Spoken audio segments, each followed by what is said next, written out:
I fear not the dark itself, but what may lurk within it. Welcome to Lurk, bringing you creepy, strange, and bone-chilling stories, with your host, Jamie Jackson.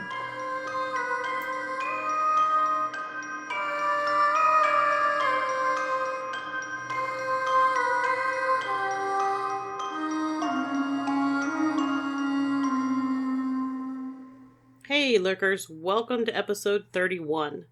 I hope everybody had a safe and happy Halloween. My husband and I were camping this past weekend with the grandkids. Because of that, I was looking to find a relatively easy topic for this week's episode.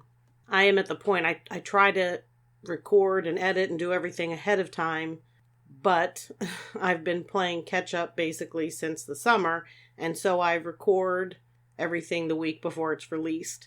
So because I was camping, I was unable to record when I would normally record. So I wanted something that was going to be relatively easy to research.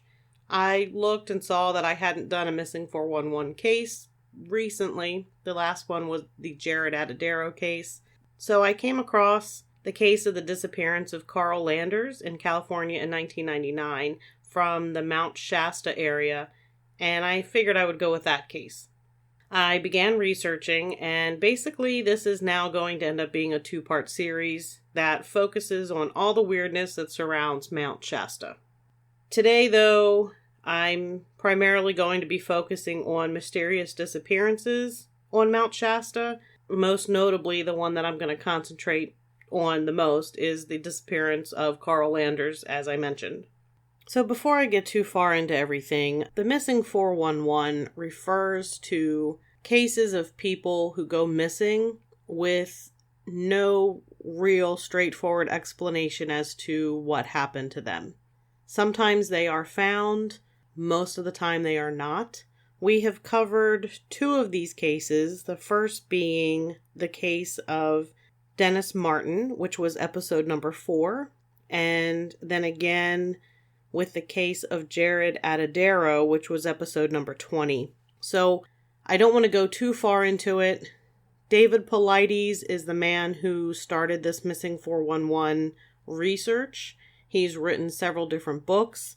The Carl Landers case is featured in his book Missing 411, Western United States and Canada. If you're interested in his books, do not try to purchase them on Amazon. You need to go directly to David Paulides' website. They're about $25 a piece on his website. I will make sure I put that link in the show notes for you.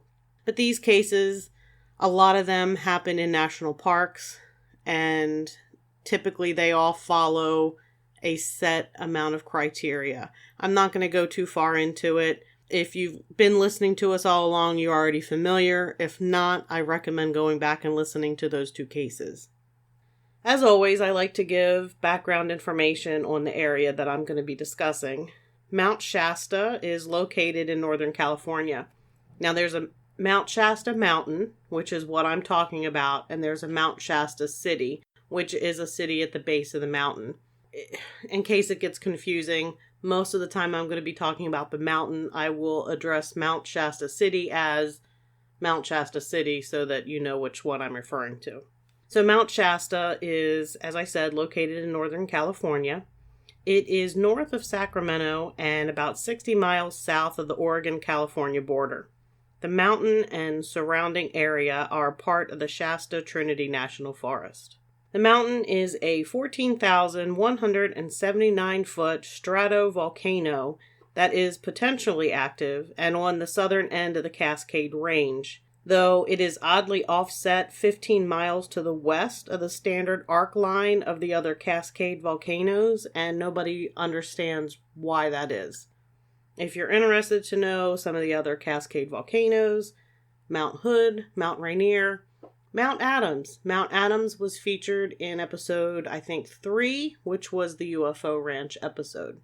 It is the second highest peak in the Cascades. Mount Rainier in Washington State is the highest at 14,411 feet. Shasta is the 5th highest peak in the state of California. Some information says that it last erupted in 1786.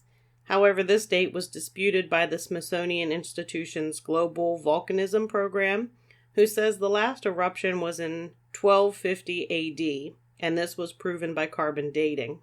And apparently, the 1786 information was given by French explorers who said they saw billowing smoke near the top of the mountain. Researchers now believe that what they saw was smoke from a wildfire and not smoke from the actual volcano. It's estimated that the volcano erupts roughly every 600 to 800 years. In case you're wondering, 800 years would be 2050. The way the last couple years are going, I'd be careful. The U.S. Geological Survey currently monitors Mount Shasta, and they have it rated as a very high threat volcano. It's 5th out of 18 volcanoes that are considered a threat in the United States. Kilauea on Hawaii is ranked 1st, just for comparison. Mount Shasta is considered a young volcano, and sometimes when you get near the summit, you can actually still smell sulfur. It is said that the volcano is actually full of lava. The oldest known human settlement in the area dates back 7,000 years, and there have been several Native American tribes that live or have lived in the area that include, and I'm going to attempt to do these names without butchering them, so I apologize, Shasta, the Okwachu, the Modoc, the Achamawi, the Atsugewi, the Karuk, the Klamath, the Wintu, and the Yana. These are the tribes that lived in the area of Mount Shasta. In the early 1850s, the California Gold Rush brought the first Euro-American settlements. In 1854, the first recorded ascent of the mountain happened. And later, 1976, it was designated a National Natural Landmark. According to the Mount Shasta City Chamber of Commerce, the mountain pulls in about 26,000 visitors each year, and though it's difficult to count exactly, there are around 10,000 people hiking the mountain each year, give or take. So it's not just the beauty of the outdoors that draws people in, it's also the high strangeness of the area, including its myths and legends, that seems to bring in large crowds. Mysterious disappearances are just one of the strange things about Shasta, and as I said, that's what we're going to be talking about today. The first odd disappearance occurred in 1934, but the story itself begins 30 years earlier in 1904, with a British prospector named J.C. Brown. J.C. was hired by the Lord Caldry Mining Company to prospect for gold. While he was out searching, he found a cave that sloped down into the earth for nearly 11 miles. Inside, he eventually found gold and mummies, some of which he said were 10 feet tall. 30 years later, in 1934, J.C. Brown gathered an 80-person expedition team to go in search of the treasure-filled cave. The expedition was led by a man named J.C. Root. There was much excitement about the expedition. Who wouldn't be excited about a treasure-filled cave? And honestly, I'm really trying not to sing the song Shiny or whatever it's called from Moana. It's so shiny. On the day they were to start their expedition, J.C. Brown is a no-show. Not only did he fail to show for the start of the expedition, but he was never heard from again. So there was speculation that Brown was a con man, even though some of the people in the expedition group sold their homes and quit their jobs. J.C. Brown never actually received a penny of that money, or any money for that matter, for the expedition. So the question remains, what was his goal and where did he go? If his goal was to be a con man to collect money, he didn't do that. And he left. And nobody heard from him again. So that is the first mysterious disappearance that surrounds Mount Shasta. There's another interesting story about the disappearance of a 3-year-old boy that takes place much more recently. Luckily, this story has a happy ending in that he was actually found. But when he's found, that's kind of when things get a little strange. There's never any mention of the boy's name, but apparently September 2nd in 2011, he's camping with his family on Mount Shasta when he goes missing. According to witnesses in the area, he was gone within a second. Search and rescue is called out, and they begin searching the area for him. It was thought that other campers in the area were responsible for the boy's disappearance, and they were questioned at length. 5 hours after he goes missing, the boy is found by search and rescue, and he is found standing next to a trail.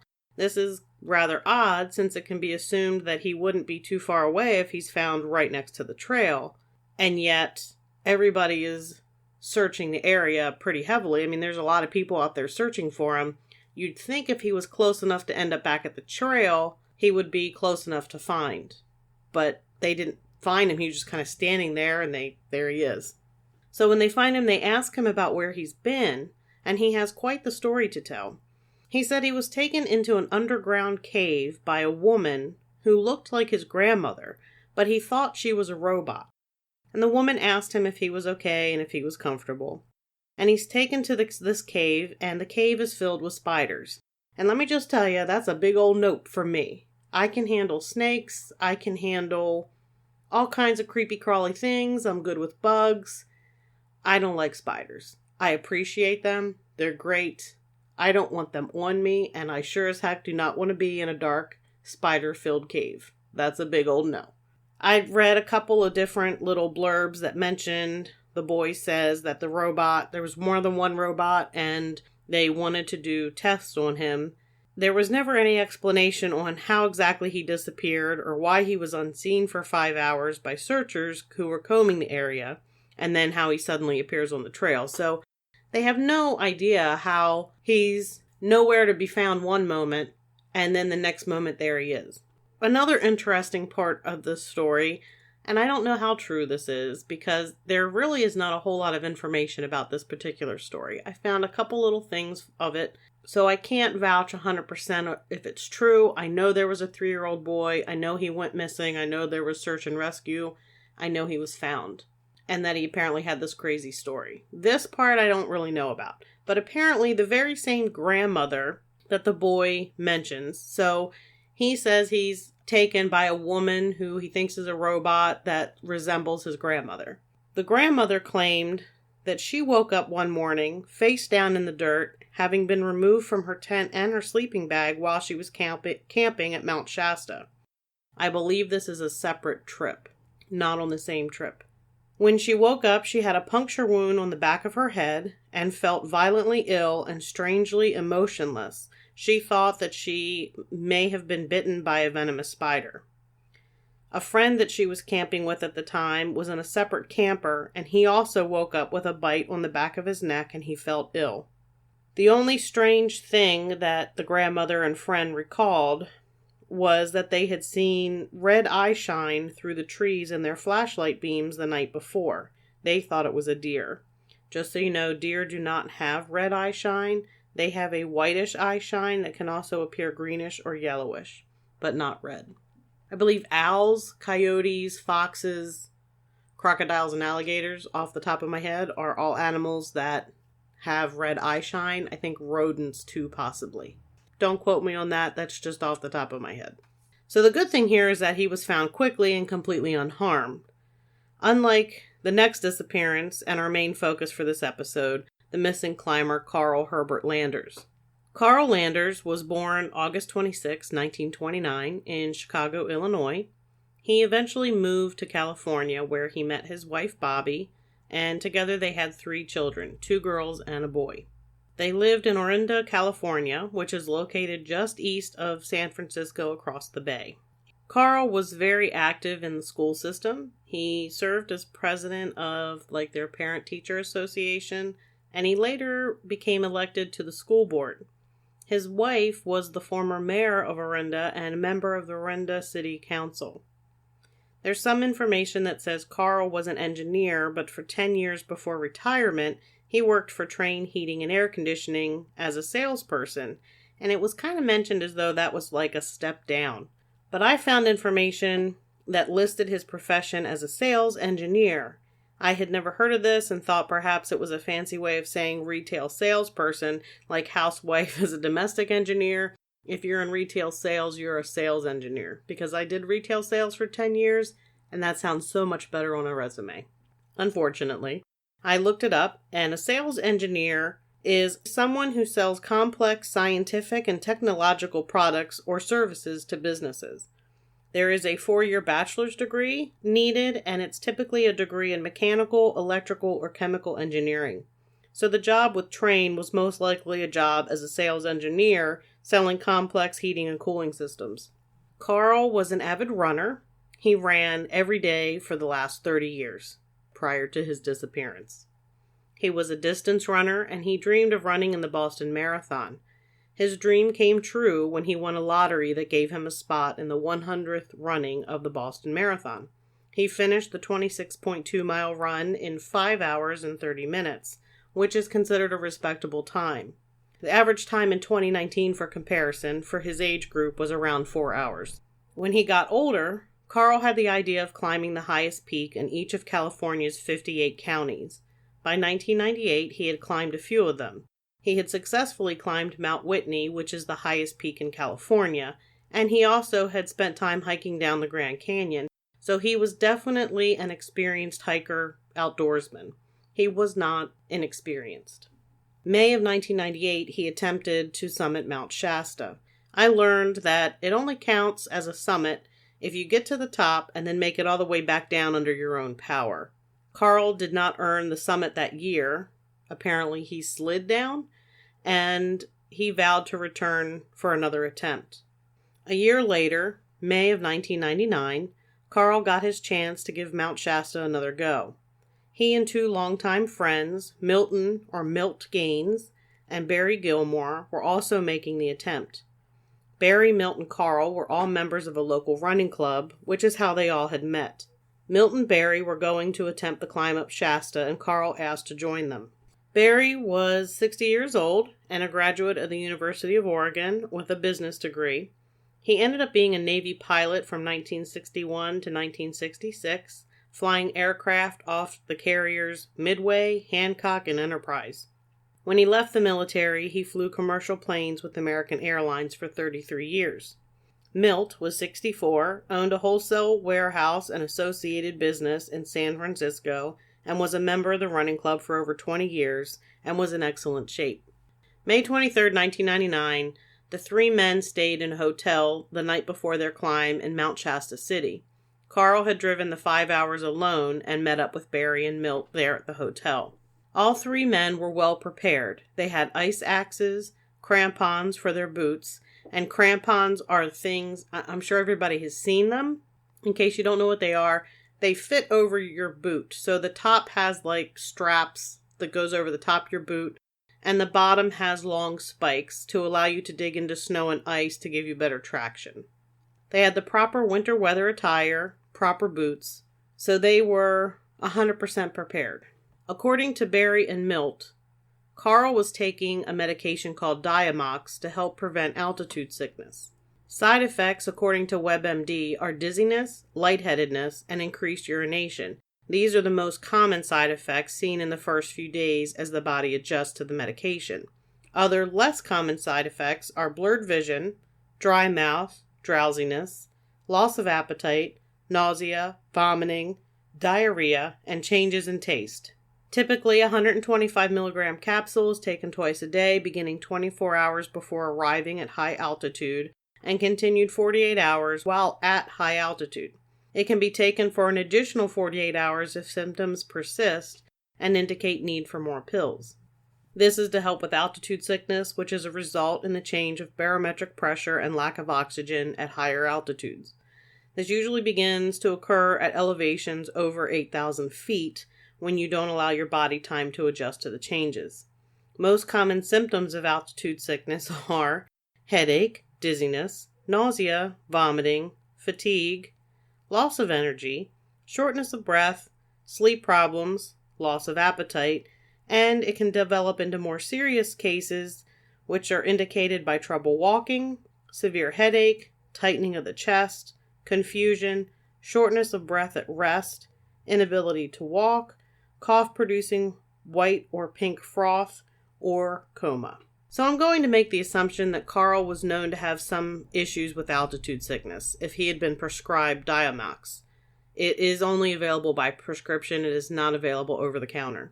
But honestly, most of the drug side effects are the same as actual altitude sickness, so I guess he must have had some serious issues with altitude sickness, otherwise why take the medication? So, May 24th. The three men left the hotel around 4 a.m. Barry drives all three of them to the trailhead in his four-wheel drive vehicle. Their hike started in an area that is known as Avalanche Gulch. The trailhead started in Bunny Flats, and from the trailhead to the summit of the mountain was about 6 miles. Now that seems like no big deal, something you can do in a day. But you need to keep in mind that while it seems like no big deal, it's not something that's a simple hike. The mountain summit is covered in ice and snow. Bunny Flats is about 6,800 feet above sea level, and you're going from 6,800 feet to over 14,000 feet. So that's a significant elevation change and not something that you can just zip up and back. Barry and Milt said that they started their trek at Bunny Flats, and when they did, there were about 10 to 12 foot snow drifts in that area. The plan was to hike 3 to 4 miles from Bunny Flats up the mountain to an area where the Sierra Club had an old cabin called Horse Camp. A short time into their trip, Carl had to stop and go behind a boulder because he had diarrhea, possibly due to the Diamox. The men continued on until they reached the location called the 50-50, which is about 660 feet from the area known as Lake Helen. Lake Helen is a major stop for most climbers. It's where most climbers stop for the night before they push to reach the summit. By early afternoon, the wind was blowing hard and the three men made the decision to camp at the 50-50, so they dug their 3-person tent into the sand and hunkered down. Barry and Milt said that Carl had to leave the tent for another round of diarrhea, but other than that, everything seemed to be basically normal. By the early morning hours on May 25th, the wind was blowing at an estimated 70 miles per hour. The men watched climbers leaving the Lake Helen area and heading back down to the mountain, opting not to summit. They opted to stay in their sleeping bags in their tent for a little bit longer and see if the storm might subside. Their tent was positioned against the mountain between some large boulders, and that was able to provide them with some pretty decent protection from the wind. A few hours later, the wind subsided and they saw climbers heading back up the mountain. As a group, the three men decided to hike to Lake Helen. They didn't think that they would actually be summiting the mountain that day, but they wanted to check to see what the weather was like. Barry and Milt were working to put their tent in the bag, and they noticed Carl was standing and staring, and he appeared to be cold. Milt told Carl to go ahead and start walking to Lake Helen, and they would meet him there. The hike to Lake Helen was short, only about 660 feet, and Milt and Barry would finish packing the gear and head out behind him. Now, as a hiker, there are a couple of reasons why this is not a good idea. You should never separate from your group. You should all stick together. Hiking with a partner means that you have someone with you to help you if you need it. If one of you gets hurt, there's another one of you there to try to render aid, get help, whatever you need. Not only is it not a good idea to send anybody off by themselves, you most definitely don't want to send someone off alone if you think there's an issue. If Carl was indeed cold, there's a concern for hypothermia. Hypothermia sets in at 50 degrees. The winds are blowing pretty hard. I don't know what they are at this point, but it's been pretty cold. There is snow on the ground. You don't want to send somebody off who might be feeling cold to the point where you can visibly notice that there's a problem. And not only that, but he's on medications that he's apparently suffering side effects from. So sending that person off alone is just really not a good idea. I'm assuming here that Milt thought standing around was the issue and that walking and moving would allow Carl to warm up. He was thinking that he was making a good decision and get moving, get walking, your activity will warm your body temperature up. Plus, the hike to Lake Helen is just a short distance. The trail curves around the mountain, so basically there's nothing in the way, so you would be able to see Carl hiking until he reached the bend, at which point he would then be visible to those on the other side of the trail, on the Lake Helen side. So Carl starts off, and Barry and Milt finish packing the gear. They all leave their stuff at the 50-50 because they are planning to go back there, and they head out for Lake Helen. Barry and Milt are about 30 minutes behind Carl. About halfway between the 50-50 and Lake Helen, Barry begins feeling sick, and he tells Milt that he's heading back to the 50-50 to grab the tent, and he would meet them back at the car. Milt agrees, tells him to go ahead. So Barry heads down to Bunny Flats and the car, and Milt continues to head off to Lake Helen to meet up with Carl. Milt arrives at Lake Helen, and he sees about 20 to 24 campsites, but he sees no sign of Carl at all. He goes to the ranger supervising the area and asks if another man has passed through and continued to climb. The ranger says only one man had gone up and had taken the casual route. So Milt takes off after the climber, just in case it's Carl. When Milt gets to within about 100 yards of the climber, he can tell that the guy was way too fast to catch, and this meant he was also way too fast to beat Carl. So he heads back to Lake Helen.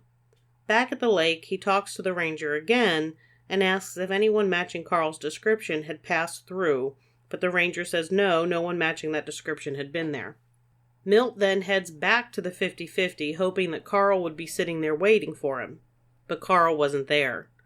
The guys had left their packs sitting at the 50-50 while they hiked to Lake Helen, so both Milt's and Carl's packs were still there. Barry, of course, took his pack when he went back to the trailhead. And that's not unusual. If you're long-distance hiking, a lot of times you might leave your pack to go down a side trail that would lead to like a vista or whatever, because you don't need to take your entire pack with you. Sometimes hikers doing long-distance hikes will leave their pack at their camp and do what's called slack packing, where you have just the bare minimum so you're not carrying a heavier pack. So the fact that they left their packs at the 50-50 is not really anything notable, other than Carl's pack is still sitting there. When Milt gets back to the 50-50, it's about 5 p.m. And he waits there for about another hour before deciding to take his pack and heading back to the trailhead at Bunny Flats.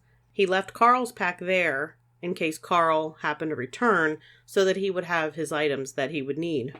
Milt arrives at Bunny Flats around 7 or 8 p.m., and he meets up with Barry, and the two men end up calling the Siskiyou County Sheriff's Department to inform them that Carl was missing. The search was to begin the following morning. So the next morning, May 26th, Milt and Barry returned to the trailhead to find the U.S. Forest Service crews and Siskiyou County Sheriff on the scene. At this time, Barry calls Carl's wife, Bobby Landers, and tells her that Carl is missing. Bobby says something a little bit strange to him. She says, "I had a premonition something would happen." Later that afternoon, another mutual friend flies Bobby and Milt's wife to Mount Shasta City. This way, Bobby is able to know exactly firsthand what's going on with the search, and Milt's wife came along as moral support. They were all friends. They've been friends for a long time. Milt adamantly insists that there were no large crevasses in the area Carl was hiking, and there was no place at all for Carl to be able to hide. Milt and Barry decide to hike back to Lake Helen and search the area. Carl's pack is still sitting at the 50-50 untouched. The ranger at Lake Helen confirms that no one matching Carl's description had been seen. The search and rescue coordinator assigned to the search was named Grizz Adams, who had hundreds of search and rescues on his resume. With a name like Grizz Adams, he's got to be super cool. So, Grizz Adams had an Army National Guard helicopter pilot take professional climbers to the summit of Mount Shasta, where he had them descend down the mountain, each taking a different route looking for Carl. The climbers slowly descended, but they found no sign of Carl at all. There was no helmet, no tracks, no ice axe, no evidence whatsoever that Carl had even been there. Even though there were 20 to 24 campsites and about 50 to 100 people on the mountain, no one had seen Carl. There were even teams searching in a grid pattern in the forested areas near the base of the mountain. U.S. Forest Service, Shasta Mountain Guides, and Siskiyou County Sheriff's Department on skis and snowshoes were joined by volunteers from Marin and San Mateo counties, along with others from Sutter, Placer, and Humboldt counties and southern Oregon. Also involved in the search was a California Highway Patrol helicopter outfitted with infrared sensing device, and 2 National Guard helicopters. One of these is the helicopter that took the climbers to the top of the summit. On the stretch of trail where Carl disappeared, there is a completely unobstructed view. It's a solid snowfield with no crevices at all.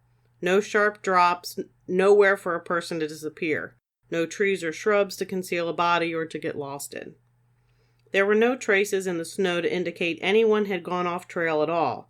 In fact, there was just no evidence, period. No clothing, no remains, no equipment, nothing. No indication that Carl had ever even been on the mountain. Milt was so distraught and desperate that he ended up speaking with 3 separate psychics. One said that Carl was in water.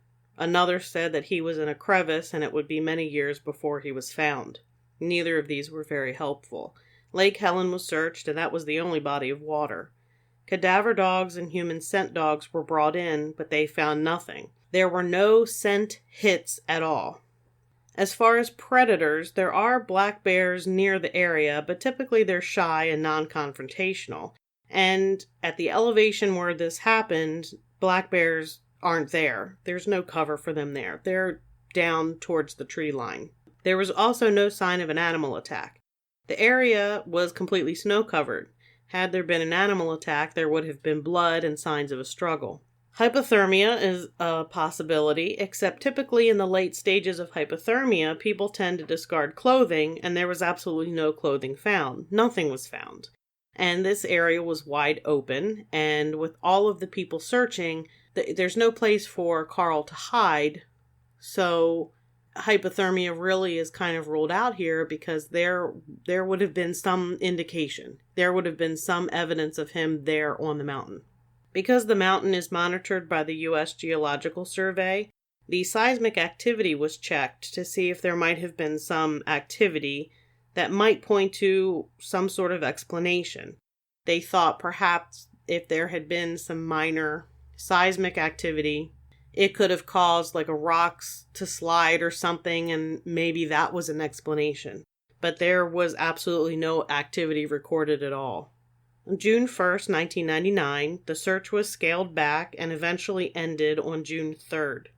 Hikers were told to keep an eye out, and should anything be found, the search would resume, according to the Siskiyou County Sheriff's spokeswoman.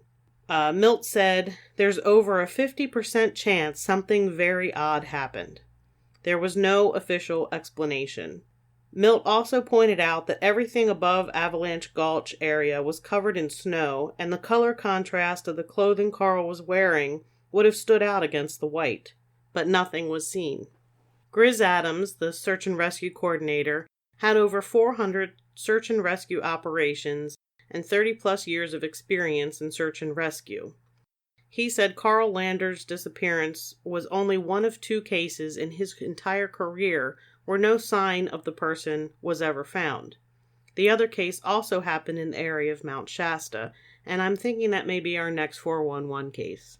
David Paulides was able to interview Grizz Adams, and according to that interview, Grizz reiterated that the topography of the area where Carl went missing had no features that would give him a place to disappear. Grizz Adams prides himself in finding people who are missing, and he stays on the search until the family members call it off. He was incredibly bothered by the fact that they didn't find any of Carl's belongings. None of the equipment he had with him was found, and typically people in distress start shedding items they no longer want to carry. One question to ask is, was Carl Landers ever on the mountain to begin with? Now, this question has been asked before, and somebody pointed out that permits are required to climb, but you're able to get a permit 24/7 at any of the trailheads without seeing an actual ranger to receive it. So was he there? Did something happen to him before he even got to the trailhead? Did he want to disappear, or was it something else?